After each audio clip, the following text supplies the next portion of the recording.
Hi guys! Today, gagawa naman tayo ng cheesecake bun. Ang cute niyan tingnan, 'di ba? Tsaka mukha talagang masarap. Sobrang lambot ng tinapay nito and talaga namang creamy and nagbabalance yung lasa. So bagay na bagay talaga. Tingnan niyo naman ako takaw na takaw. Kaya huwag na nating patagalin yan at simulan na natin. Para sa ating dough, meron ako ditong 120 ml ng water, 120 ml ng milk, isang pirasong large na itlog, 100 grams ng sugar, 6 grams ng salt, then mix. After nyan, lagay na natin yung ating 500 grams ng bread flour o first class flour. Sun Moon Star ng Pilmico yung ginagamit ko. 10 grams ng yeast, Fermifan 2-in-1 yeast naman yung gamit ko para sa yeast natin, and 1 teaspoon ng vanilla extract. Emulco flavors yung gamit ko syempre. I-mix natin yan gamit yung mixer hanggang maging combine siya. Then, magta-time kayo ng 5 minutes bago natin ilagay yung ating butter. Medyo malagkit yung dough natin para sa hand knead pero pwede. Kung masyadong nalalagkitan, so magbaba muna kayo ng water or milk ng mga 100 ml each para hindi masyadong malagkit. Okay lang yun. After ng 5 minutes, tsaka ko nilagay yung ating 70 grams ng butter. Then, minix ko pa siya for another mga 12 to 15 minutes hanggang sa kuminis na yung ating dough and maging stretchy na siya. And then, smooth.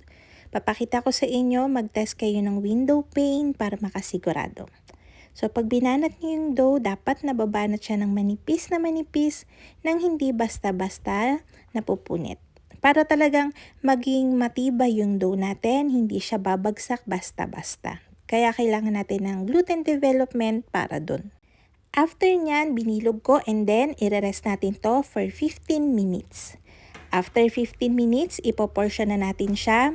Magkakat ako dito ng nasa 50 grams each. Pwede nyong babaan yun, around 40. Nasa sa inyo na.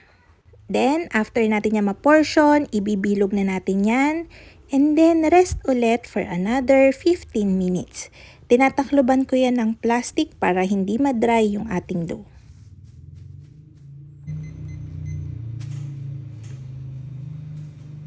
Matapos nga yung 15 minutes, kumuha ko ng harina dito, ibibilog ko ulit yung dough natin. Then, ifa-flatten ko lang yan ng bahagya. Konti lang, wag naman yung lapad na lapad, papangit naman yun pag masyadong malapad yung pagkaka-flatten natin sa kanya. I-arrange ko na yan sa tray, mas malaking spaces in between ng dough para mas maganda yung luto. Nasa 19 to 20 pieces yung kakalabasan ng dough natin. Kada 500 grams ng flour na may 50 grams each ang putol. Papaalsahin natin to sa loob ng 1 oras hanggat 1.5 oras. Para naman doon sa ating cream cheese frosting, meron ako ditong 225 grams ng cream cheese.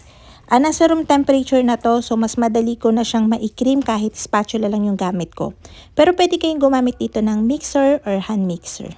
Add tayo dyan ng 1/3 cup ng sugar, pinch ng salt, 1 teaspoon ng lemon juice, and then ikikrim ko lang ulit to hanggang well combined or hanggang sa matunaw na yung sugar.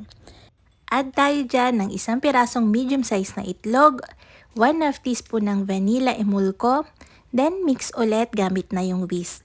Mix lang natin yon hanggang maging smooth and then lagay na natin yan sa piping bag.